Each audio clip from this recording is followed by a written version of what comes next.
You ever notice how some people seem to move financially faster and faster over time, while others stay stuck in the exact same place for years? Same stress, same paycheck cycle, same "I'll start next month" mindset. And what's crazy is, a lot of hardworking people never escape the early stages of wealth building. Not because they're lazy, not because they're stupid, but because they're trapped in patterns they don't even realize are keeping them stuck. If you've ever felt like you're working hard but financially going nowhere, this video is for you. I spend way too much time thinking about why most people get stuck in the early stages and how to escape. Because honestly, most financial advice completely misses the real problem. People think the issue is income. And yes, income matters. But there are people making $40,000 building wealth, and people making $150,000 drowning in debt. So clearly something deeper is happening. Here's what most people don't realize. The early stages of wealth building are not just financial. They're psychological. And until you understand the mental traps that keep people stuck, your income alone won't save you. So today we're breaking down exactly why people stay trapped financially, and more importantly, how to finally escape. Section 1. Most people are playing defense their entire life. Here's the first problem. Most people approach money from survival mode. Everything is reactive. Bills, rent, debt payments, unexpected expenses, impulse spending. They're constantly trying to recover instead of build. And when you live like that long enough, your brain starts believing that financial stress is normal. Let's say someone earns $4,000 a month. Monthly expenses: rent, $1,400. Car payment, $550. Food and eating out, $700. Subscriptions and random spending, $400. Debt payments, $500. Miscellaneous, $450. That leaves almost nothing. So every month becomes survival. No investing, no emergency fund, no momentum. Now compare that to someone making the same income but controlling lifestyle inflation. Even saving and investing just $600 monthly at 8% annually becomes around $110,000 in 10 years, around $340,000 in 20 years, around $900,000 in 30 years. Same income, completely different future. Here's what most people don't realize.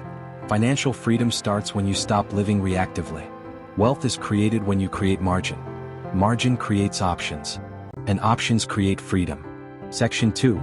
Lifestyle inflation is quietly destroying progress. This is one of the biggest traps. You make more money and immediately upgrade your lifestyle. Better apartment, better car, more expensive habits, more convenient spending. Now you might be thinking, but what's the point of making more money if I can't enjoy it? And that's fair. The issue isn't enjoying money. The issue is automatically upgrading your expenses every time your income increases, because that keeps you financially stuck at every income level. Example: someone earning $50,000 spends $48,000. Then they start earning $80,000. But now they spend $77,000. Financially, nothing changed. This is where it gets really interesting. Most people think higher income creates wealth. But if spending rises at the same speed as income, you stay trapped. Humans adapt quickly. What once felt luxurious becomes normal. That's why people making six figures still feel broke. Their standards rise faster than their wealth. Section 3. People underestimate small decisions. Here's another huge reason people stay stuck.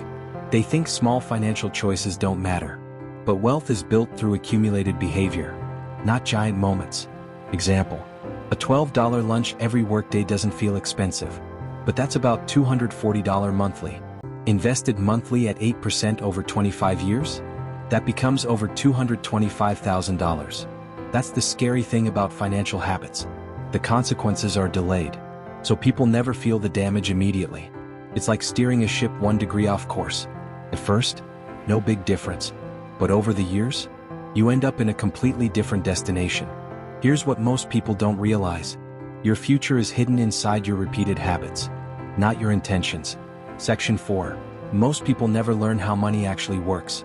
This one frustrates me. People spend 12 years in school learning subjects they'll barely use, but almost nobody is taught. Investing, compound interest, cash flow, taxes, inflation, asset ownership. So people enter adulthood financially blind. Example: if you invest $500 monthly starting at age 25, at 8% annual returns, by age 65 you'd have roughly $1.75 million. But if you wait until age 35, you'd end up with closer to $760,000. That's nearly $1 million difference just from waiting 10 years. This is where it gets really interesting. Time matters more than intensity. People obsess over finding the perfect investment, while ignoring the power of starting early. Section 5, the escape strategy. So how do you actually escape the early stages? Here's the roadmap. Step 1, create financial margin. Cut enough unnecessary spending to free up investment capital. Not to suffer, but to build momentum. Step 2, automate investing. Even if it's small, start immediately. Consistency matters more than amount early on. Step 3, increase income strategically. Skills, side income, negotiation, business, but don't inflate your lifestyle at the same pace. Step 4, shift your identity. Stop saying, "I'm terrible with money." Start saying, "I'm learning how to build wealth." That shift matters more than people realize. Here's the truth. Most people never escape the early stages because they think wealth building is about luck, or intelligence, or finding some secret investment. But wealth building is mostly behavior, and behavior is trainable. Here's what most people don't realize. The early stage is supposed to feel slow. That's normal, because compounding looks invisible before it looks impressive. The hardest part is staying consistent long enough to see momentum. But once momentum starts, everything changes. So if you feel stuck financially right now, don't panic. You're probably closer than you think. But you need to stop waiting for perfect conditions. Start building better habits, better systems, better awareness, because small shifts repeated consistently can completely change your financial future. If this video helped you think differently about money, hit the like button, subscribe to the channel, and comment below. What's the biggest thing keeping you financially stuck right now? And more importantly, what are you going to change starting today?